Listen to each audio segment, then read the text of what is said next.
Hello everybody and welcome back to another episode of Crazy Tech Reviews. And in today's video we're going to be taking a look at my retro computer collection. Now, just a quick reminder, if any of you guys, possibly by chance, have been watching this channel since last year around the same time, I made a video celebrating passing 70 subscribers, which is crazy that now is under a third of my current viewing audience. But anyway, in that video I basically showed off my entire collection for all my vintage computers and what I had at the time. However, since that was over a year ago now and I've been constantly collecting stuff ever since then, I've gotten quite a few new machines and items since I made that video, so it's kind of outdated now and I want to sort of do an update to it. Plus, I also have a lot of other projects I'm working on that I'd like to just get a quick video out there, and something that also people might find enjoyable since it seems like a lot of people do these sort of collection overview videos, but I figured you guys might find it interesting who have been watching for a while and maybe have seen some of these machines before and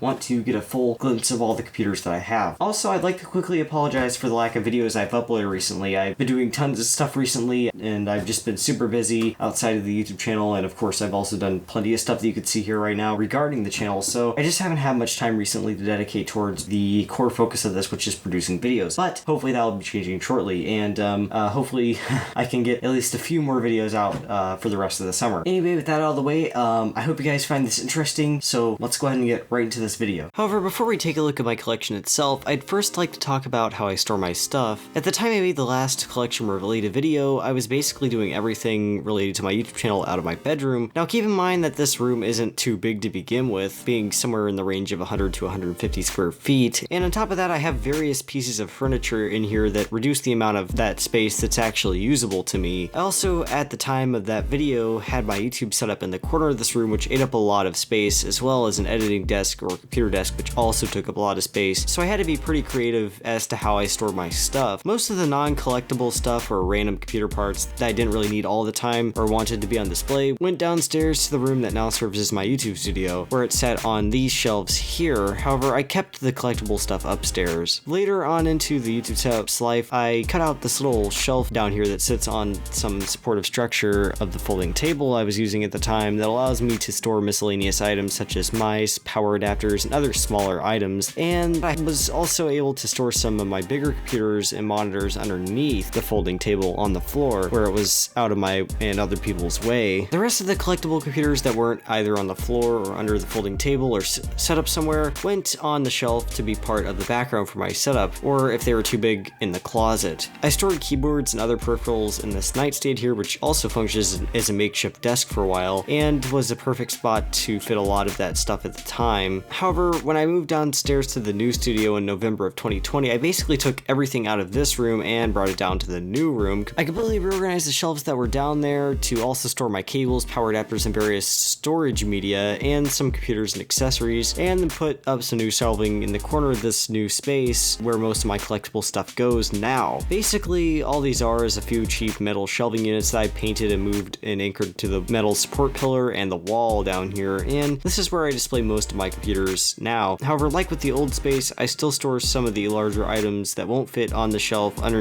the studio desk here, and while the storage arrangement is pretty good for the most part and makes it easy to find things compared to how it was in the old studio, it's still not the best, and I have plans to make it more efficient as time goes on. For now though, it's time to take a look at my actual collection and all the computers in it. However, to bring some organization to this video, I'd like to break the collection overview down into a few categories based on the computers themselves. The first one being 8-bit machines, which obviously includes early microcomputers with 8-bit processors, then mid-80s and early 90s machines. This category mainly includes things such as any of my 68K Macs, 8088 through 46 machines, and anything manufactured in that general time period. And then finally, late 90s through early 2000s machines. This will include all my PowerPC based Macs, as well as anything in the Pentium 2 through 4 era of my collection. I will also like to mention that I will not be including certain items such as boring early 2000s PC towers and stuff like that unless it has specifically appeared in a video or as something that I find particularly interesting or valuable, as I don't think most people really care about that stuff and it would just take too long. Anyway though, with all that mentioned, let's get right into this. Starting off with the early 8-bit machines category, we have my Commodore 64 here. Now, this machine was originally released in 1982, however, I purchased my particular machine in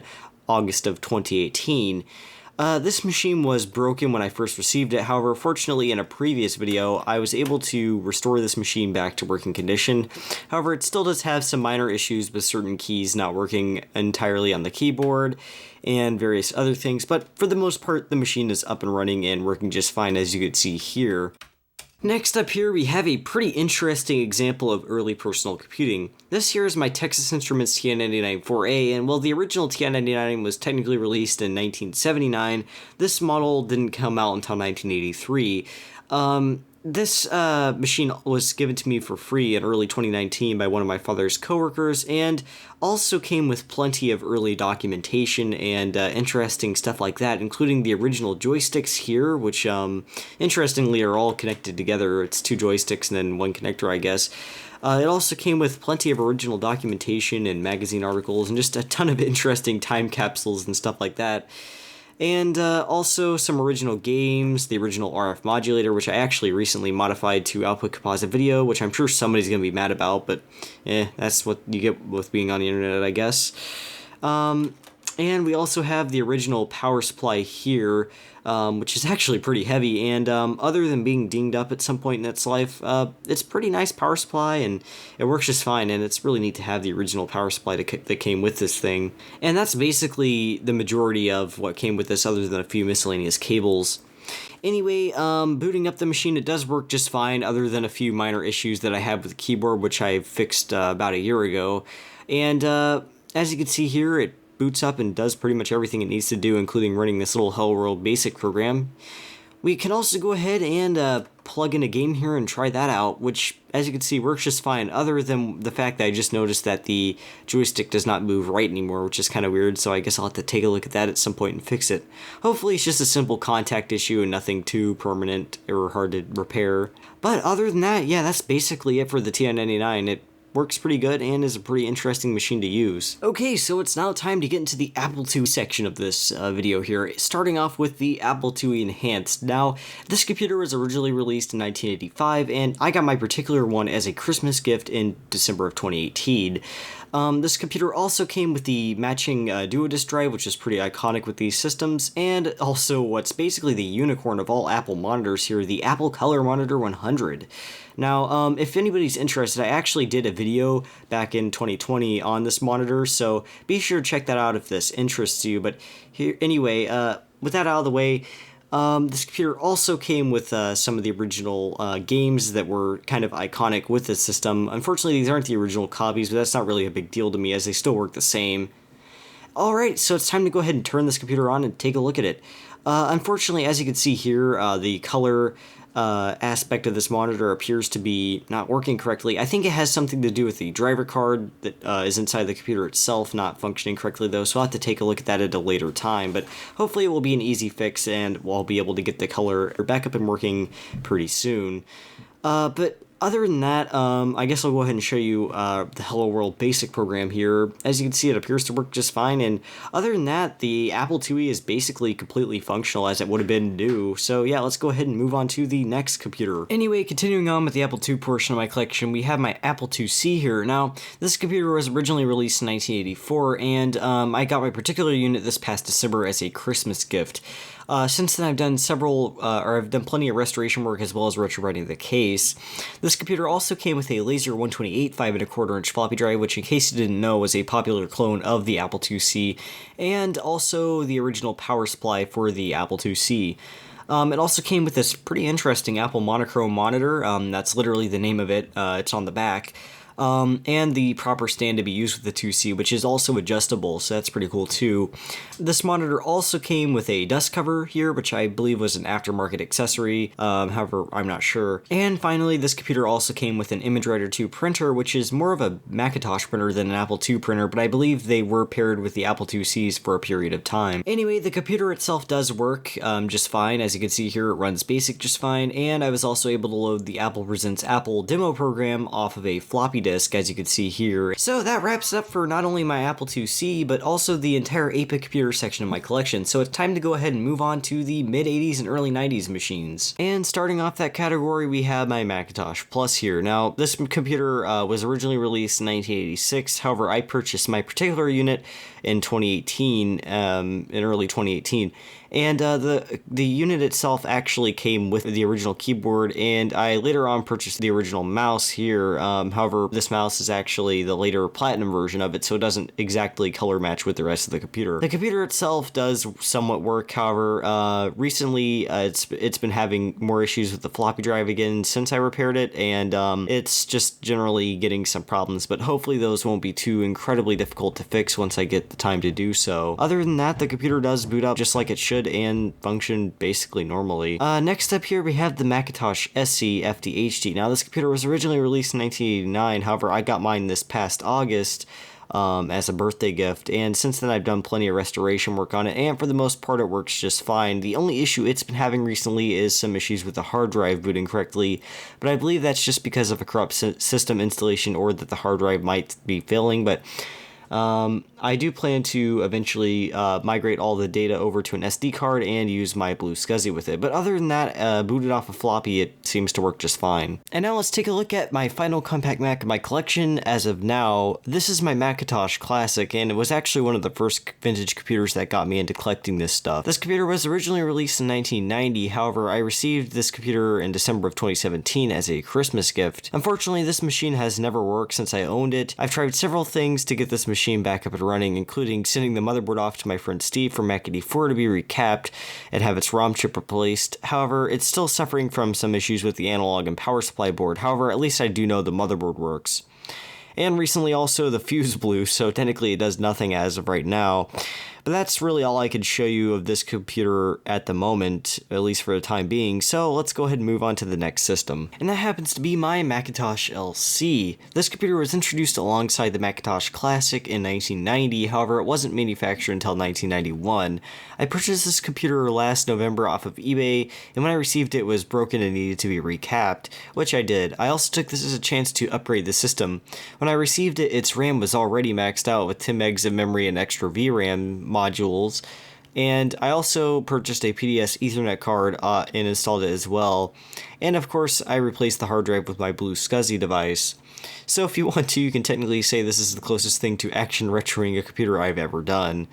Currently, the computer works just fine. However, for some reason, the display adapter I need to use this modern monitor with it isn't set to the correct jumper configuration, and I'm too lazy to try and find the manual or grab another monitor, so I'll just show you some footage of it working from earlier when I was making the Blue SCSI video. Plus, I also lost the SD card for the Blue SCSI, so I guess it's kind of a win-win in that case. Next up is my Powerbook 160. I purchased this machine back in November of 2020, and also did so not knowing many of the issues these computers face. So basically, when I opened it up, tons of plastic chunks flew out of the packaging, and the hinges, as is common for these systems, were also damaged. The lack of any meaningful packing material also didn't help here. Fortunately, I was able to repair the hinges and all the other issues that this computer had, and currently it works fine, other than the dead hard drive, which is also very common with these computers. Here's the machine booted up to System 7.5 off of floppy, and yes, it does use a passive matrix screen, so forgive the image quality here. Next on the list is yet another laptop, however this one happens to be a PC.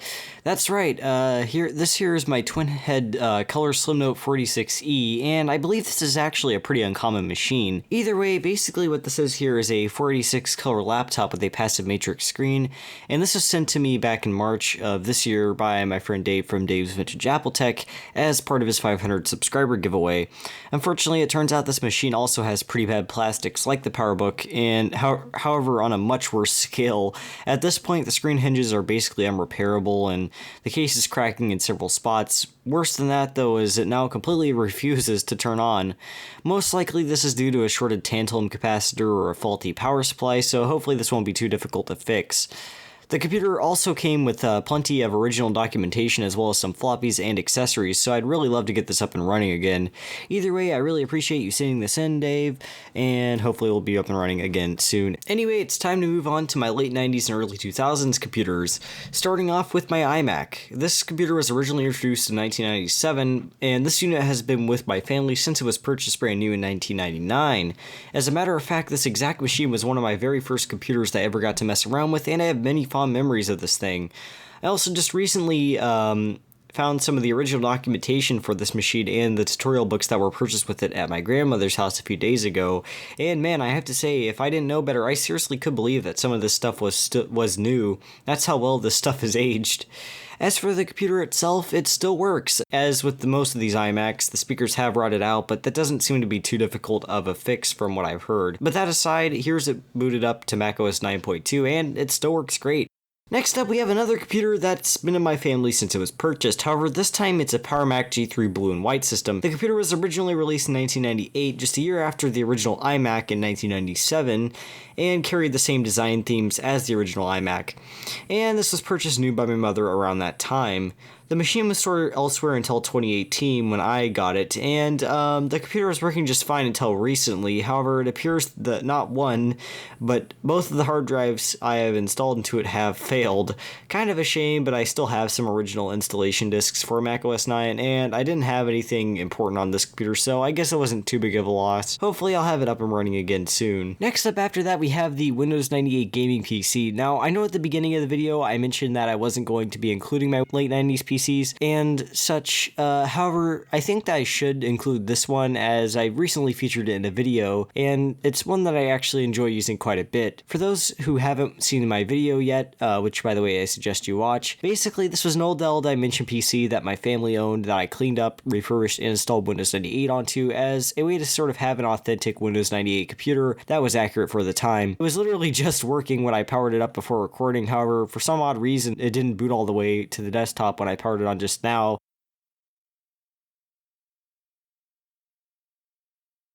And I was too lazy to try to reboot it again, so either way, I promise it's still working and has been pretty fun to mess around with, and I hope to continue to add more onto it in the future. Next up, we have another computer that, very surprisingly I know, came from another family member, and this happens to be my Powerbook G4 12-inch. And this machine happens to also be one that's very special to me, and probably has the most nostalgia attached to it out of my entire collection. This computer was given to me at a very early age, and I used it quite a bit, much like the iMac. However, I use this computer a lot more since it's a lot easier to move around and use than a 50-pound computer that needs to be plugged into a wall and set up. The machine is still up and running, however, I do notice the screen has gone a little dim and the battery is completely gone now, although it has been for a long time, so that's nothing new. And I do eventually plan to replace the original mechanical hard drive with the solid state option as well, since the computer is now pushing 16 years old and those old mechanical drives are starting to fail. I'll go ahead and fire it up and play some games here so you could see this thing in action.